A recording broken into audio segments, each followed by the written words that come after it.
Halo semuanya, selamat datang di podcast ala-ala dari kami. Podcast yang kami buat untuk memenuhi tugas dari mata kuliah manajemen keuangan. Dan pada kesempatan kali ini kami akan membahas mengenai sebuah film yang rilis pada tahun 2015 bertemakan finansial, chaos banget, tapi sangat-sangat edukatif. Ya, itu adalah film dari The Big Short yang dilatar belakangi oleh peristiwa yang terjadi pada tahun 2007 sampai 2008, yaitu krisis yang terjadi di Amerika dan bahkan di seluruh dunia. Tapi sebelum itu, perkenalkan, nama saya Tommy Mulyana Putra, dan yang bersama saya di sini ada teman-teman saya. Hai Siva, Aulia Safa, Aulia Nezwa, Wahya Kamada. Dan ya mungkin langsung kita mulai aja kali ya. Jadi kita tahu kan, kita kan udah pada nonton nih. Kira-kira apa aja sih yang bisa kita bahas buat analisis film ini atau gimana? Menurut kalian apa sih yang menarik nih yang bisa kita bahas di sini sekarang? Yang sekiranya mungkin teman-teman yang nonton bisa dapat sesuatu gitu dari pembahasan kita. Sebenarnya ya dari film The Big Short sendiri ya, aku bisa lihat sendiri kalau di situ tuh sebenarnya ada 3 keputusan besar. Kayak pertama tuh sebenarnya ada keputusan tentang pembiayaan, investasi, dan bahkan ada kayak manajemen asetnya gitu kan. Dan semuanya itu kayak berantakan gitu. Kayak yang pertama nih, kayak keputusan pembiayaan tuh mulai dari era tahun 70-an pas lagi si Lewis Ranieri itu menalin yang namanya MBS. Iya, benar kan? Nah, itu tuh awalnya niatnya emang bagus gak sih? Iya. Ya, bagus kan? Kayak bikin kredit rumah buat nguntungin bank, ya kan? Buat menguntungkan banknya. Tapi kayak makin kesini tuh banknya tuh malah kayak makin gila gitu, makin gelap mata dia tuh kayak memanfaatkan dengan cara kayak ngeluarin KPR, tapi syaratnya tuh cuman kayak bahkan sampai tingkat kayak nggak tanpa syarat gitu, bener kan? Kayak tanpa syarat, kayak gampang banget gitu loh. Kayak yang penting orang ini bisa ngebayar utang-utangnya dia, entah dia ngebeli apa gitu. Yang penting kayak kasih aja deh kredit nih, nggak tahu lo bayarnya gimana gitu kan, tanpa dia ngelihat latar belakang si nasabahnya ini gitu. Kayak jenis apa namanya, bahkan dia juga nggak tahu kalau bunganya itu nanti sewaktu-waktu bakal naik gitu, sewaktu-waktu kan. Jadi kayak banyak banget yang bisa dibilang kayak orang bodoh juga sebenarnya, yang dia gak mampu bayar tapi belagak-belagak buat minjem kredit gitu di bank kan. Nah ini tuh kayak yang bikin bom waktu sementara, yang semua resiko kreditnya nanti dikumpulin, dan kalau ngeledak ya malah sebenarnya itu banknya ikut hancuran juga gak sih? Nah terus yang kedua kan kayak ada dari keputusan investasi juga. Di sini tuh sebenarnya ada 2 kubu dari investasinya. Ada kubu dari sisi bank sama ada si protagonisnya gitu kan. Nah, sisi banknya ini percaya kalau sebenarnya properti itu stabil, harga rumah tuh naik terus setiap tahunnya kan. Makanya pas lagi Michael Burry-nya datang mau taruhan ngelawan pasar, dia malah diketawain sama si bank. Iya. Gila kan? Iya. Nah, terus kubu kedua si para investornya Michael Burry sama ya kawan-kawannya gitu kan, para protagonisnya, kayak si Michael Burry ngeliat nih data kredit rumah dan dia sadar, wah gila, kacau nih. Yang minjem banyak, yang bahkan banyak ya gak sanggup buat bayar. Terus akhirnya si Michael Burry-nya ini beli CDS kan, sampai ke 1,3 miliar. Terus Mark Baum sama si tim-timnya ini juga sama, mereka turun ke lapangan. Iya benar, dia nemu kasus KPR aneh-aneh sampai kayak namain apa namanya, nama kasus KPR-nya tuh namanya aneh-aneh deh pokoknya. Terus akhirnya mereka ikut juga buat beli CDS-nya sekitar $50 juta gitu. Terus Jamie Carey sama Benny juga ikut-ikutan buat ngebeli. Tapi sebagai short seller ya, kalau pasar belum turun ya mereka harus keluar duit, ya kan, buat bisa terus bayar preminya. Sakitnya tuh di situ. Nah, terus yang ketiga ada manajemen aset. Ini tuh bagian yang paling ngenesnya sih menurut aku. Karena pasar properti kan nggak langsung jatuh gitu kan. Iya.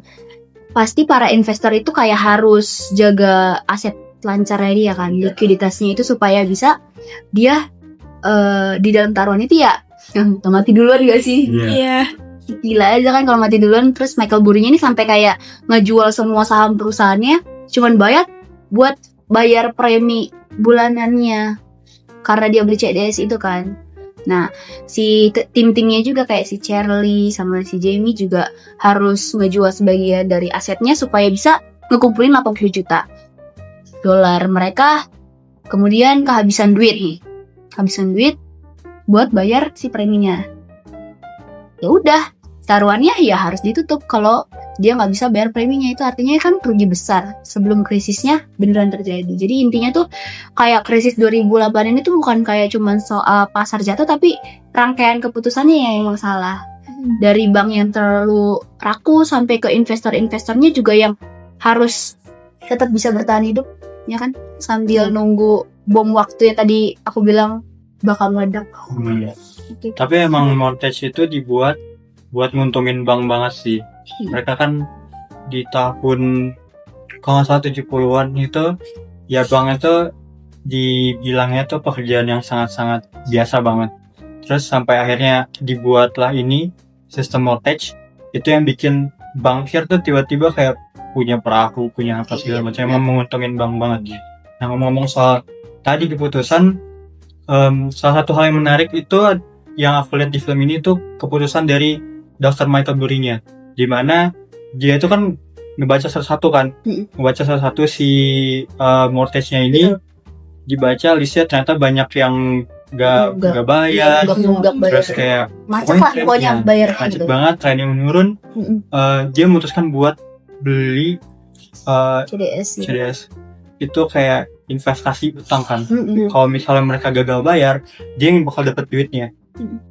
Itu merupakan keputusan yang gila banget, dan itu kan yang memulai semua peristiwa ini kan, sampai akhirnya makbab, terus kayak ada trader yang akhirnya ikut beli juga CDS, terus mortgage-nya juga segala macam. Nah, dari keputusan itu sebenarnya bisa kita lihat tujuan investasi dari health fund-nya si Michael Burry ini juga. Jadi kalau si Michael Burry ini health fund-nya itu dia kan fund manager ya. Fund manager tugasnya buat ngarahin kemana duit-duit investor ini tuh bakal diinvestasiin. Nah, tujuan dari health fund ini tentunya buat ngasih return yang besar banget buat si investornya.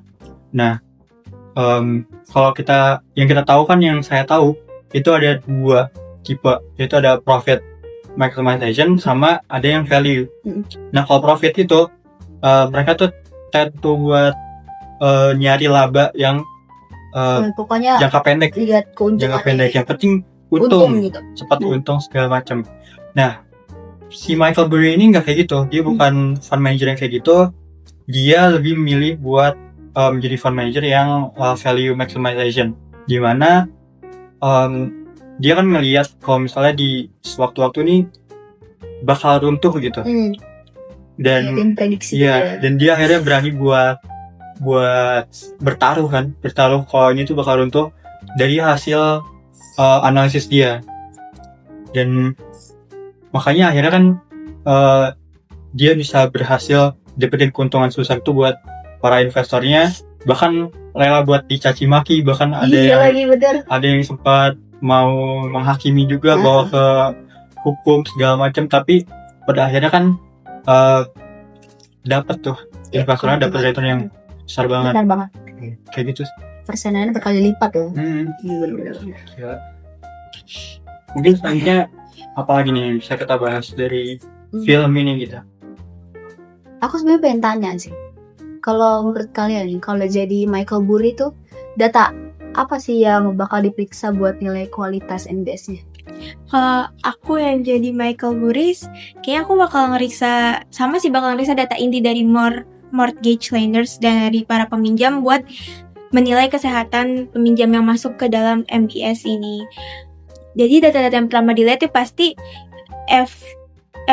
FICO skornya, kredit skornya buat ngelihat riwayat para peminjam nih baik atau buruk.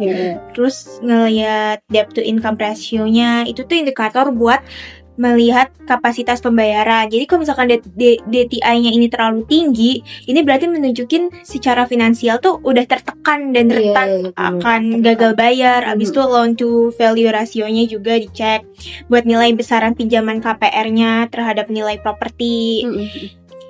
Terus sama sih kalau LTV-nya juga terlalu tinggi, itu tuh berarti nunjukin resiko kerugian yang lebih besar kalau misalkan nanti terjadi penyitaan dan yang lainnya. Terus ngecek jenis-jenis pinjamannya buat meriksa keberadaan adjustable rate mortgage. Itu tuh suku bunga rendah di awal tapi nanti bakal naik kan di masa depan. Habis itu delinquency rate-nya juga itu buat ngelihat persentase pinjaman yang terlambat bayar. Selain itu mungkin cek foreclosure rate buat ngeliat persentase pinjaman yang udah jadi kerugiannya, sama ngecek laporan keuangan banknya sih, kayak buat meriksa cukup gak mereka punya cadangan kerugiannya. Kalau cadangannya kecil kan berarti bank nih terlalu menyepelekan ya resikonya. Terus sama laporan arus kasnya juga dicek buat ngeliat bank nih berketergantungan gak sama penjualan pinjaman buat nutupin kekurangan arus kas secara internal. Gitu sih kalau menurut aku. Iya.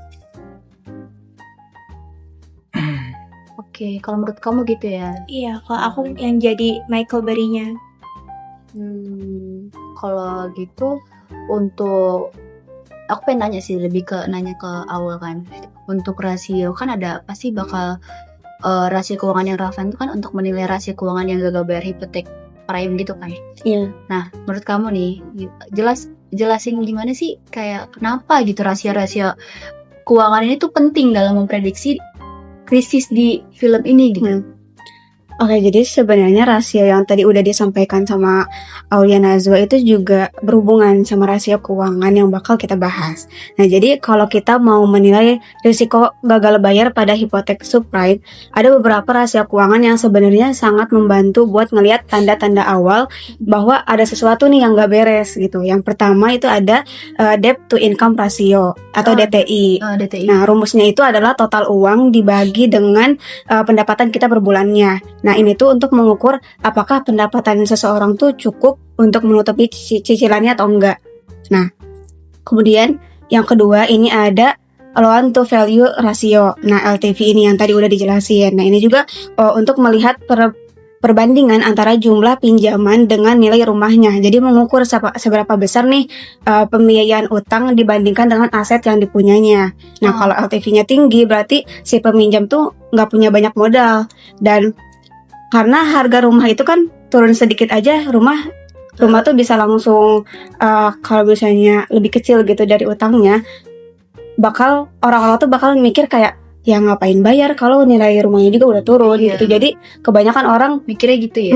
Kebanyakan kayak ya udahlah rumahnya udah turun jadi ngapain lagi bayar? Nggak usah bayar, terus kita pindah aja gitu. Bener. Kemudian ada juga, nah ini tuh rasio buat lembaga keuangan dan juga bank.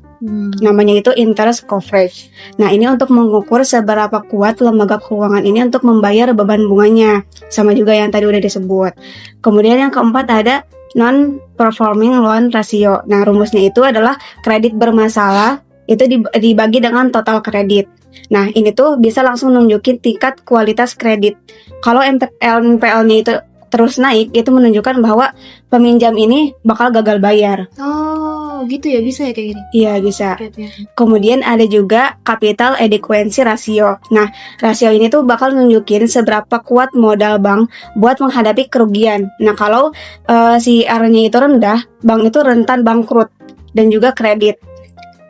Nah, pada krisis 2008 ini, banyak lembaga keuangan yang kekurangan cadangan kekuatan finansialnya. Jadi orang-orang tuh karena bank itu kekurangan cadangan kekuatan finansialnya, maka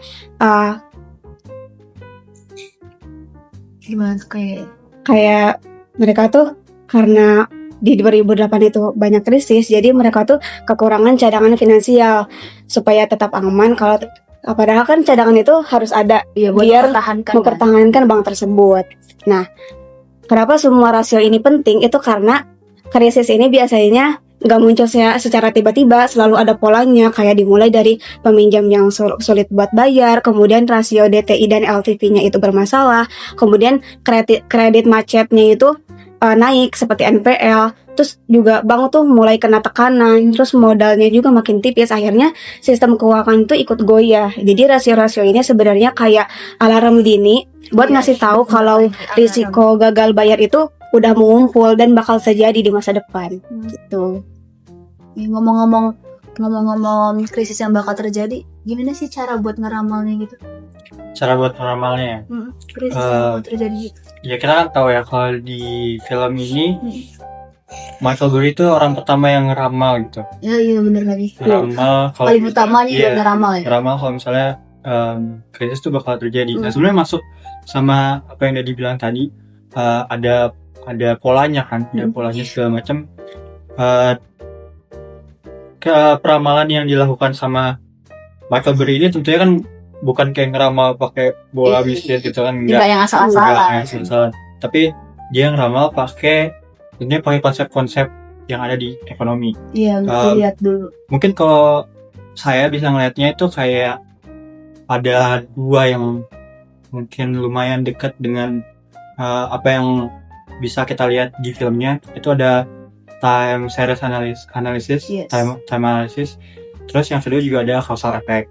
Nah, yang pertama itu kan time series. Time series itu time series analytic itu berarti kita ngelihat kalau misalnya dalam setiap peristiwa itu ada polanya. Nah, si Dr. Michael Burry ini kita kan ngeliat kan di filmnya udah disebutin juga tadi sebelumnya kalau misalnya dia tuh baca salah satu tuh si mortgage-nya, dia ngeliat kalau misalnya banyak yang gagal bayar, terus kayak yang udah dijelaskan tadi juga investasi tuh bunga investasi tuh bakal naik dalam 2 tahun. Terus kayak yang dipinjemin juga aneh-aneh, bahkan ada orang yang KPR rumah pakai nama anjingnya. Iya benar. Penari. Iya, Itu banget. penari itu punya 5 rumah, rumah. 1 kondo. Jadi dengan melihat pola kayak gitu, itu kan ada polanya. Nah, si Dr. Michael Burry ini ngelihat nih trennya itu kayak gitu, negatif.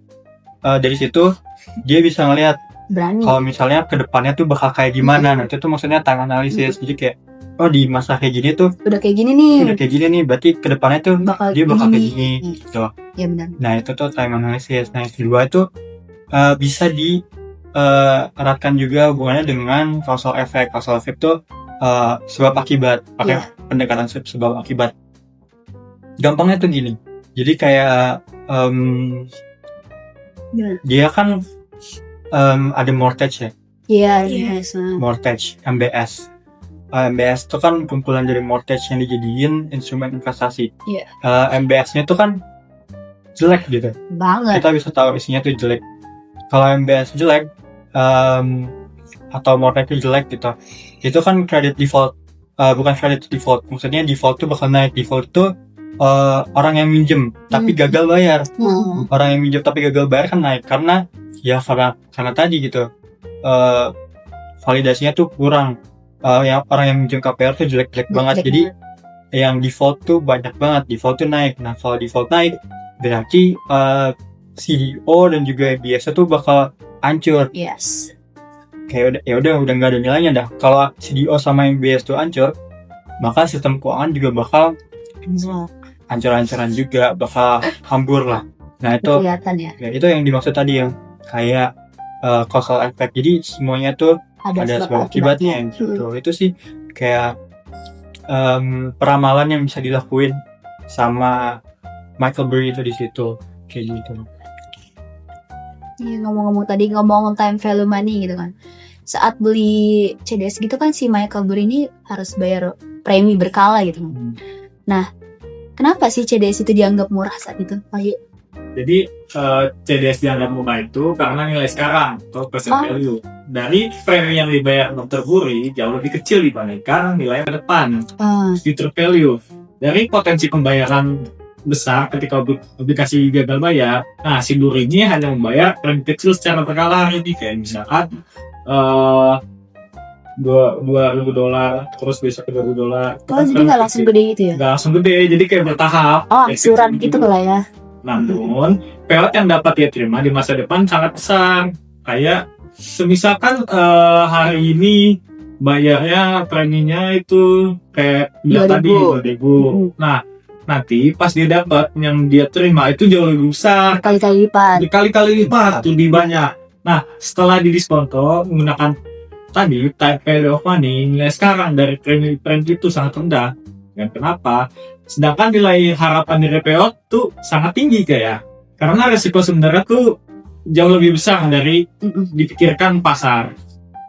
Nah, karena yang ia bayar biaya saat ini lebih kecil, nah dia tuh sudah memprediksi bahwa kayak nanti si Buri ini punya potensi keuntungan besar di masa depan. Nah, jadi kayak kenapa CDS tuh kelihatan kayak lebih murah ya karena itu time value of money. Jadi uang di masa hari ini lebih besar untuk di masa yang akan datang. Begitu. Dan itu sangat berpengaruh pada pasar pada saat itu juga. Gitu. Jadi kayak gitu ya.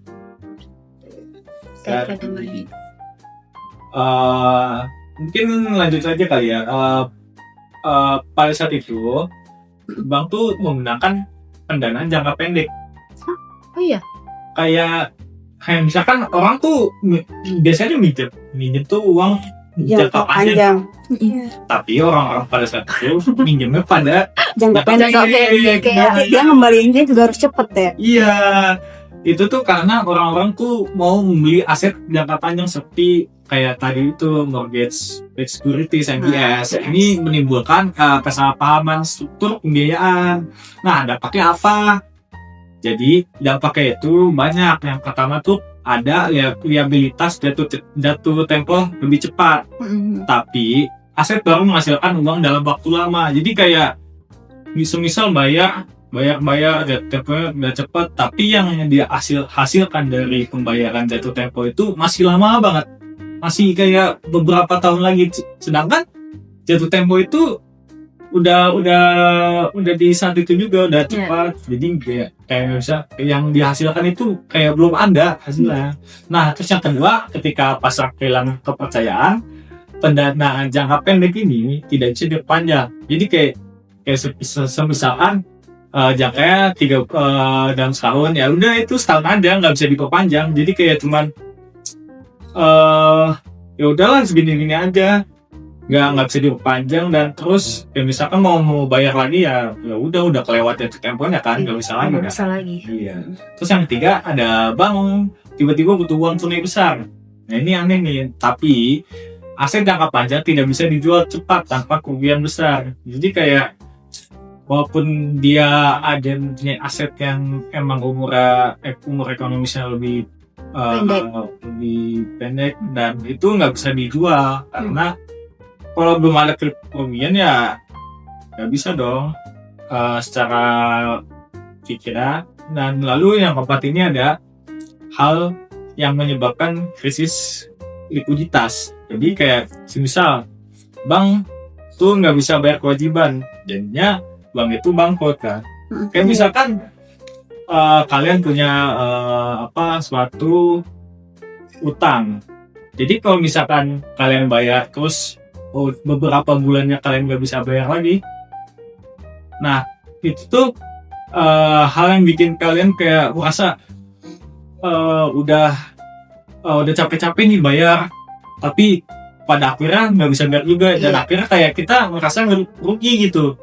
Kayak kita ngeluarin duit dan akhirnya nggak bisa bayar tepat waktu pada kewajibannya itu. Jadinya kayak kita buang-buang uang, buang duit, dan kita nggak mendapatkan apa-apa, dan hasilnya akan bangkrut. Ya. Nah, misal CDS dianggap seperti investasi jangka panjang. Kayak kita misalnya membayar premi setiap tahun, dan jika obligasinya itu gagal bayar, defaultnya, nah kalian tuh menerima pembayaran yang besar. Semisal si tadi dokter Muri itu membeli satu kontak CDS Iya. dengan kondisinya semisal premi CDS itu $5 juta per tahun Iya. dan durasi kontraknya 3 tahun. Iya. Jika terjadi default ini di tahun ketiga, si dokter Muri ini mendapatkan keuntungan Iya. sebesar $100 juta. Kali-kali Dengan- banget deh. Iya, dengan tingkat diskontonya itu 10%. Oh, pantas. Jadi untuk perhitungannya itu di tahun untuk rumusnya itu adalah nilai masa sekarang sama dengan premi asuransi per tingkat diskontonya. Jadi semisal tahun pertama yaitu $5 juta kan, berarti kita letakkan nilai premi asuransinya itu di atas terus dibagi dengan tingkat diskontonya yaitu 10%. Nah, itu akan menghasilkan sebesar 4,55. Terus untuk tahun yang kedua, dia sama nih preminya $5 juta. Terus dibagi dengan tingkat diskontonya. Nah, untuk tahun kedua ini ditingkatkan karena dia itu tahun kedua kan. Kalau sebelumnya itu tahun pertama, jadi tidak ada peningkatan tingkat diskontonya. Jadi dipangkatkan lah. Dipangkatkan. Ya. Terus dihasilkan senilai 4,13. Lalu untuk yang tahun ketiga sama kayak tadi, cuman perbedaan di tingkat diskontonya ini. Yaitu Semakin terus meningkat gitu ya. ya semakin terus meningkat, tapi preminya itu jadi kecil karena pangkatnya itu. Dan total dari semua premi yang dibayar si dokter Muri itu sebesar $12,44 juta. Wow. Nah, selanjutnya itu kayak buat ngitung infonya. Kan tadi itu, tadi sebelumnya itu buat ngitung outflow-nya. Nah, sekarang membuat ngitung infonya. Di sini kan tadi, semisal tadi si default-nya itu tahun ketiga si dokter Muri mendapatkan payout sebesar $100 juta. Nah, untuk menghitung infonya itu tadi tahun ketiga, yaitu 100 juta dibagi dengan tingkat diskontonya di paket ketiga hasilnya sebesar $75,13 juta.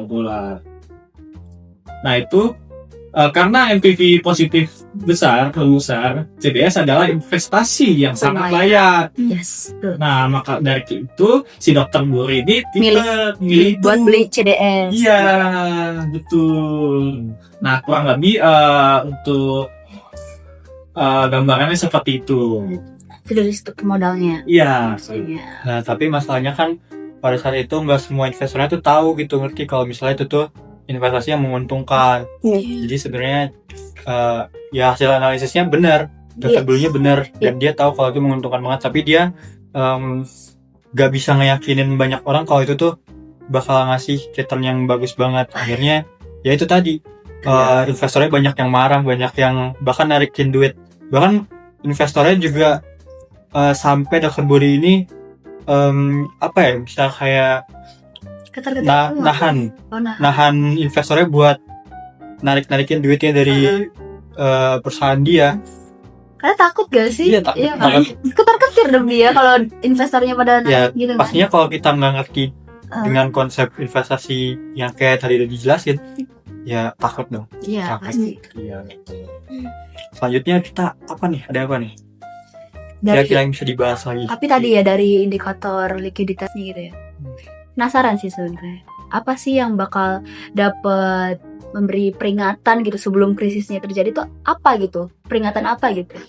Ada indikator likuiditasnya yang bisa ngasih kayak peringatan sebelum krisis ini terjadi gitu, peringatan. Jadi tuh bisa pakai quick ratio atau cash ratio. Apa tuh? Itu tuh buat nunjukin kemampuan bank melunasi kewajiban jangka pendeknya dengan aset yang paling liquid kayak kas atau setara kas. Jadi kalau misalkan pada rasio ini ada penurunan yang signifikan, itu berarti nandain bank tuh menyimpan terlalu banyak aset yang kurang liquid kayak MBS-nya ini yang sulit dijual. Selain itu juga bisa dari loan to deposit ratio.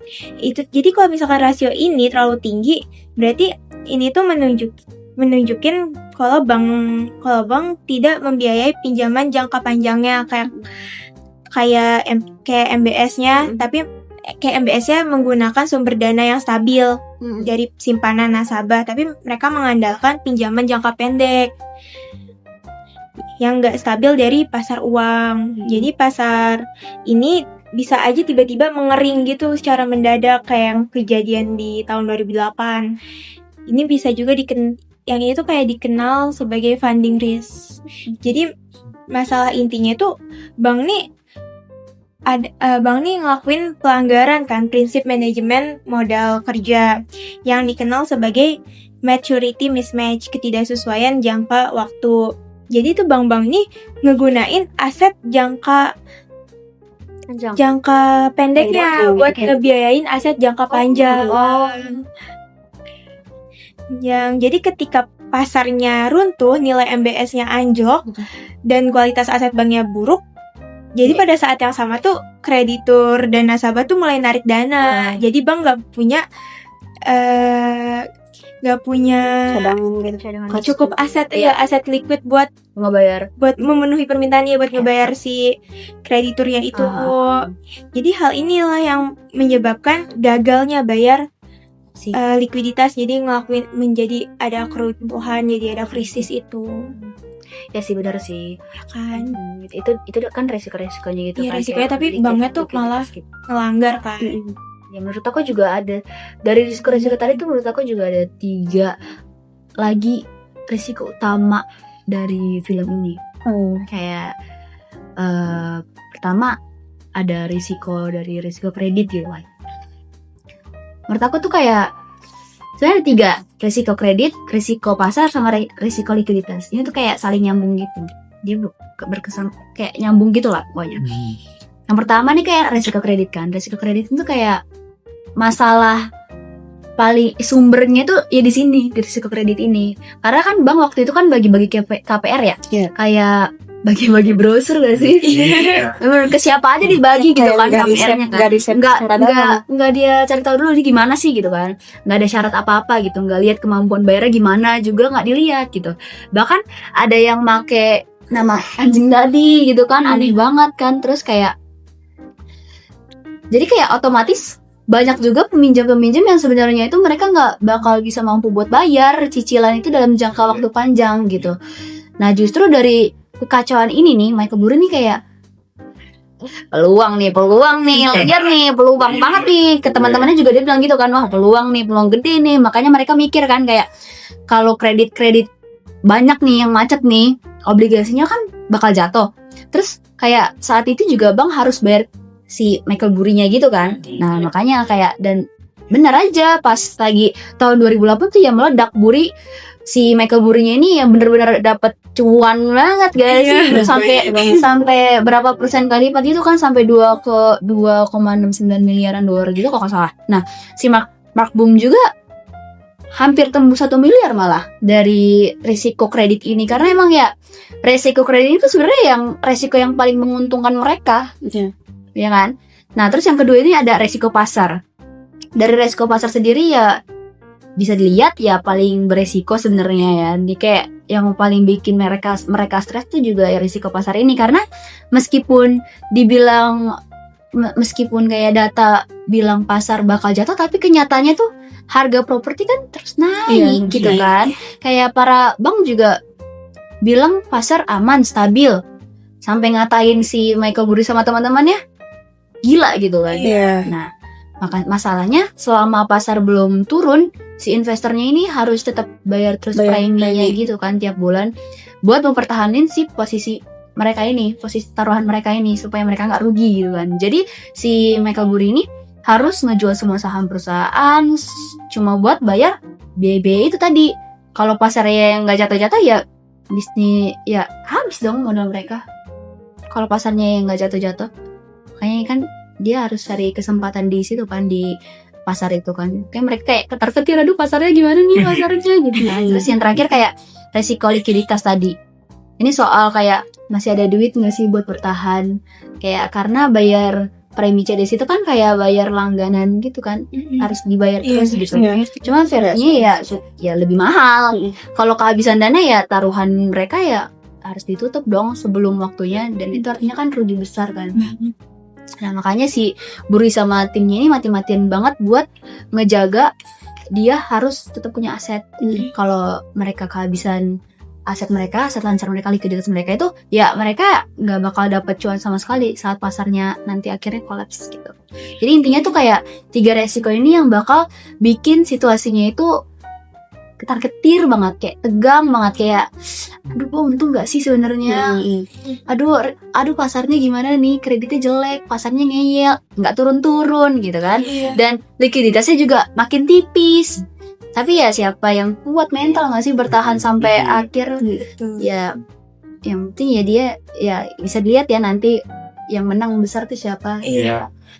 Di sejarah sebenarnya udah kelihatan. Iya kan. Kalau misalnya ya Michael Burry yang dapat keuntungannya dan. Iya kan, nanti kan di akhir juga kayak karena dia emang prediksi analisis dia emang keren gak sih? Iya. Dia benar-benar kayak semuanya tuh dianalisis sama dia, sampai ke dalam-dalam juga dianalisis kayak sama dia, kayak keren sih menurut aku juga.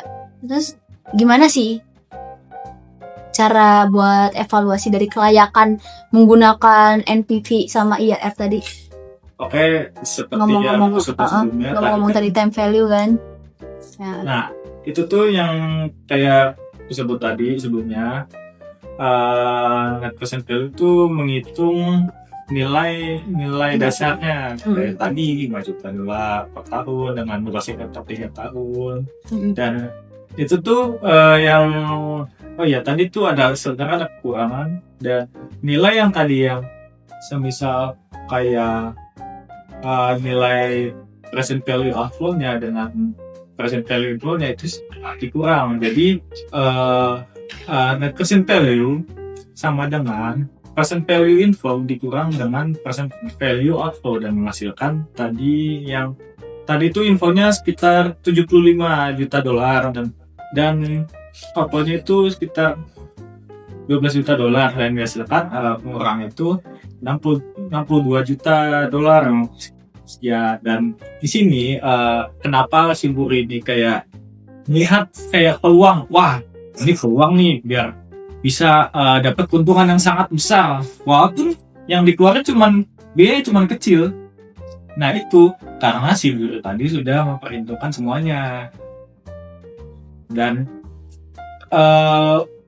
ibarat kayak peluang emas dengan biaya kecil, potensinya keuntungan kayak rasa saya sebesar itu keuntungannya. Lalu kalau untuk perhitungannya yang internal rate of return ini sama seperti yang tadi kurang lebih. Oke. Yang itu jika dihitung secara numerik yang misalkan tadi 5 yang setiap tahunnya itu naik. Dan pada tahun ketiga itu nilainya itu 100 dibandingkan tahun sebelumnya yang 5, terus tahun kedua 5 juta dolar lagi, dan itu dihasilkan angkanya itu sebesar 120-140%. Jadi kayak misalkan IRR-nya itu 100%, berarti setiap kita bayar premi itu menghasilkan $1 kembali per tahunnya secara rata-rata. Jadi kalau misalkan kayak IRR-nya itu lebih dari 100%, berarti walaupun kita bayarnya $1 atau $1, dan itu akan menghasilkan nanti di masa depannya itu lebih dari $1. Jadi kayak bayar-bayarnya cuma $1 nih. Yang dihasilkan itu nanti $1,2. $1 20%. Lebih besar. Jadi kayak lumayan kan, walaupun cuma bayar $1, dapatnya lebih dari $1. Nah, itulah kenapa CDS tadi itu kelihatannya kayak wah ini murah banget. Terus juga pengembaliannya juga luar biasa besar, dan resiko yang dihadapkan itu jauh lebih kecil. Dan itu diremehkan oleh pasar.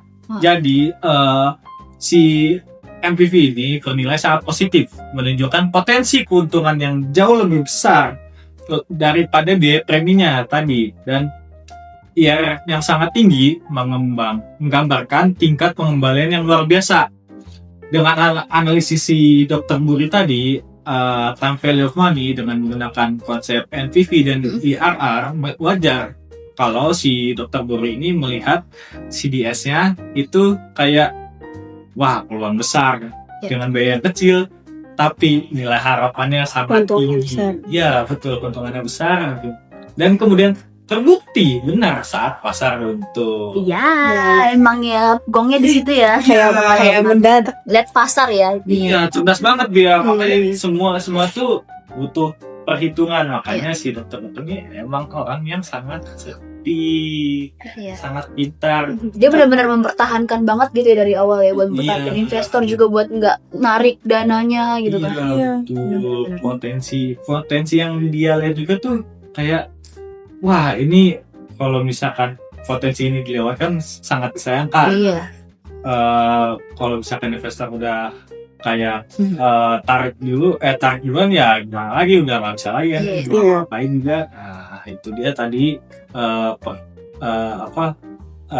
kurang lebihnya time value of money gitu. Oke, untuk selanjutnya kira-kira apa lagi nih yang mau kita bahas?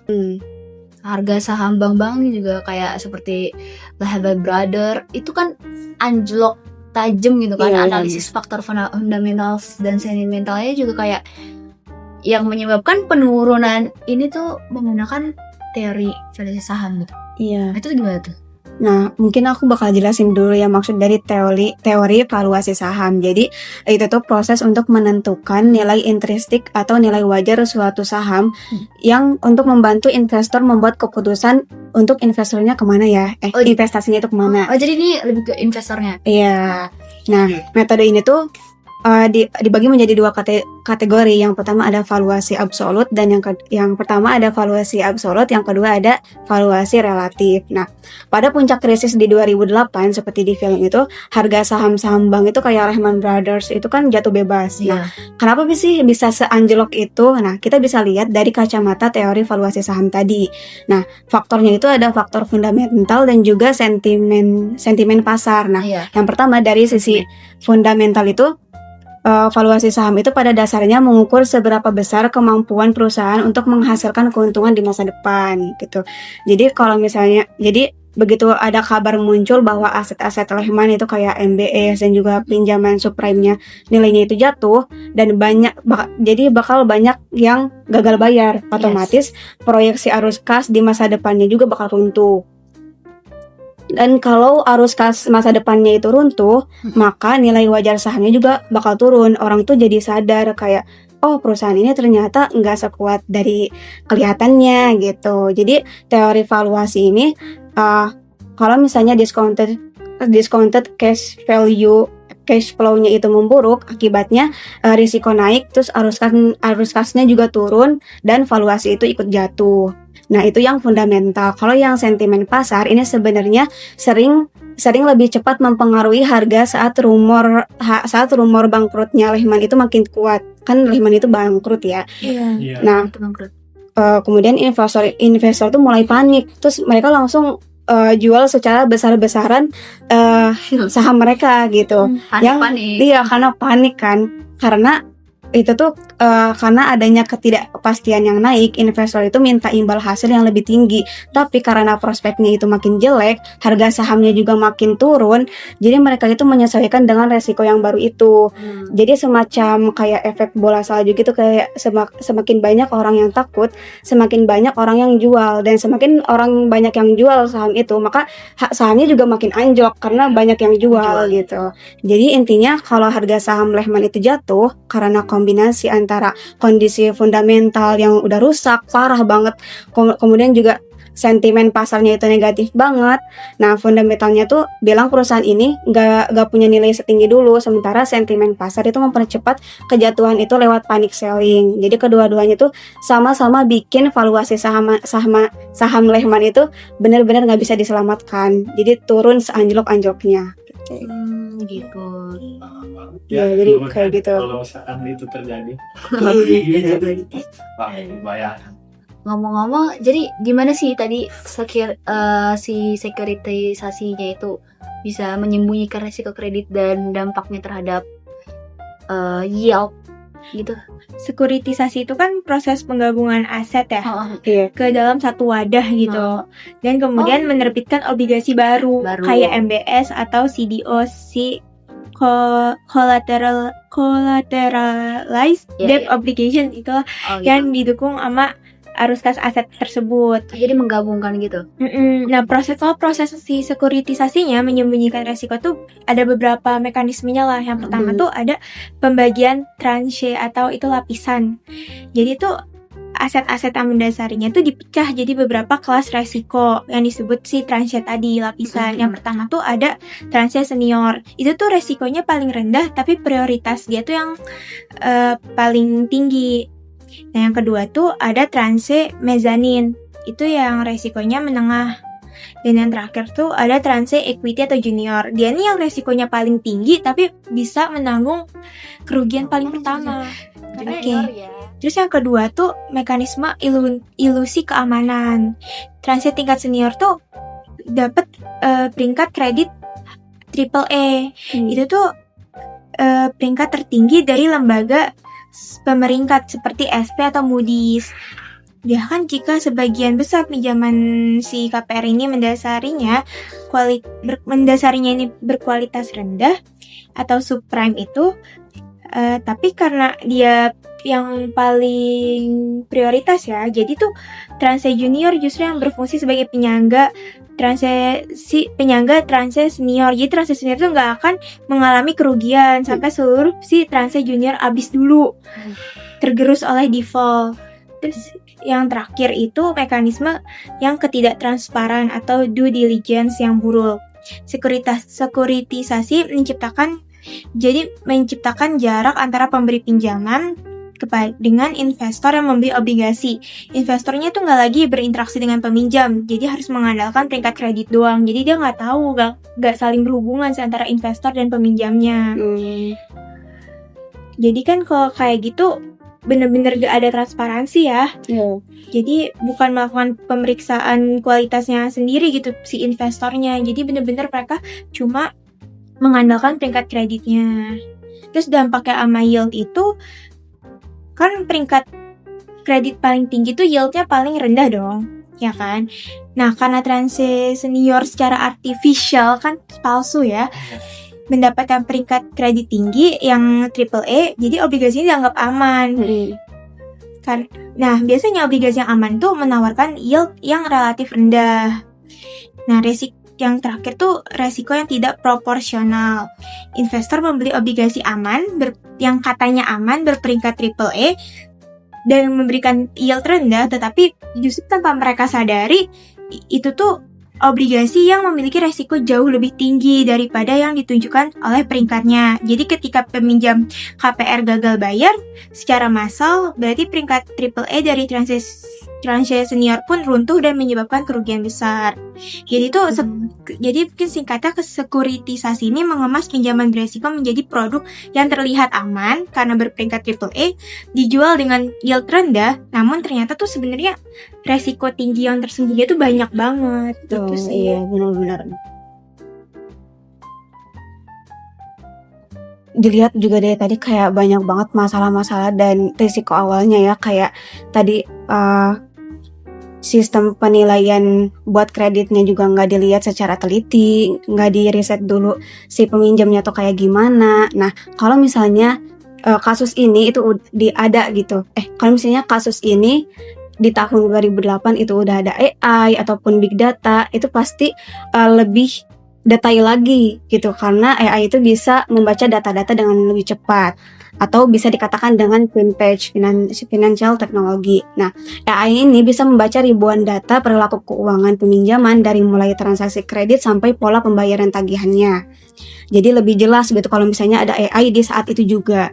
Nah, terus juga big data juga bisa bikin pasar MBS itu jauh lebih transparan. Jadi investor dan juga regulator itu bisa memantau kondisi peminjam secara real time melalui big data ini. Kemudian juga teknologi seperti blockchain itu bisa mencegah manipulasi dokumen peminjaman. Jadi bisa kedetek nih mana dokumen-dokumen yang palsu ataupun yang benar. Nah, semua data itu dicatat rapi dan juga bisa diaudit sehingga praktik kedokteran itu bisa ditekan. Jadi krisis ini mungkin tetap terjadi karena ada faktor perilaku pasar dan juga insentif yang salah. Tapi kalau misalnya vintage itu sudah ada di saat itu juga, mungkin skala kerusakannya itu bakal jauh lebih kecil karena datanya itu bisa diriset secara mendalam, transparan, dan juga dideteksi lebih cepat sehingga proses kreditnya itu lebih ketat gitu. Oke, gitu kali ya teman-teman. Mungkin aku sebagai penutupan di podcast kita kali ini, kayak pelajaran penting apa sih tentang etika dan juga tanggung jawab sosial yang bakal kita pelajarin dari film ini. Jujur untuk pelajaran moralnya itu lumayan nampol banget ya. Karena yang bikin krisis itu bukan sekedar angka-angka, tapi juga perilaku manusia di dalamnya. Kayak yang pertama itu ada adegan yang nunjukin gimana si bank-bank yang besar ini kayak tetap ngejual produk keuangan berbahaya mereka kayak berupa MBS dan CDO itu, padahal mereka tahu sebenarnya isinya itu sampah-sampah semua, kayak subprime loans yang hampir pasti gagal bayar. Terus tapi karena mereka kejar bonus, kejar keuntungan yang cepat semuanya, ya etika profesionalnya langsung kalah gitu. Jadi harusnya mereka tuh punya integritas dan juga kejujuran yang kuat buat pegang uang orang banyak gitu kan. Tapi kenyataannya apa? Mereka ya abaikan semua itu dan jelas banget kalau melanggar yang namanya tanggung jawab untuk menjaga kepercayaan keuangan gitu kan. Terus yang kedua itu kayak lembaga pemeringkatnya juga ikut main mata di dalamnya. Nah, instrumen yang super berisiko itu sebenarnya malah dikasih nilai AA. Padahal alasan simple tapi nyesek gitu. Kalau kita nggak kasih AA, klien pindah ke lembaga rating lainnya gitu. Itu kalau kata si pemeringkatnya gitu kan. Nah, jadi integritas profesionalnya itu langsung kalah sama kepentingan bisnis. Padahal keputusan mereka ini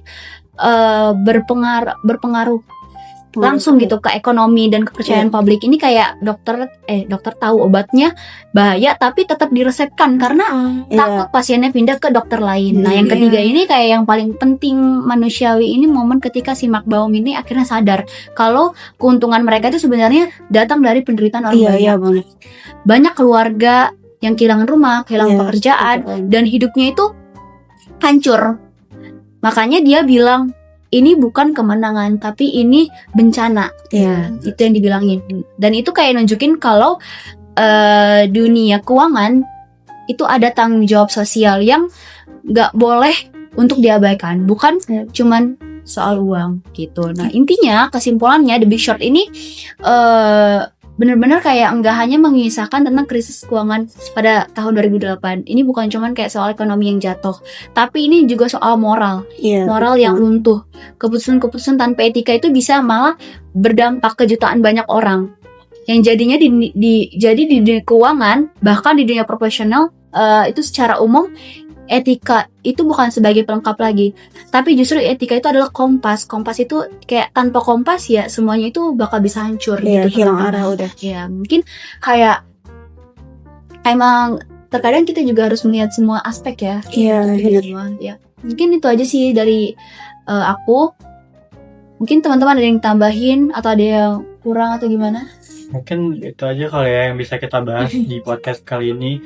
Dan mungkin kalau misalnya ada salah-salah informasi atau analisis dari apa yang kita lakuin di video kali ini, bisa dikasih komentar-komentar yang mungkin nanti kita bisa perbaiki ke depannya. Dan intinya kami mohon maaf jika ada salah kata, dan terima kasih yang sudah menonton sampai akhir.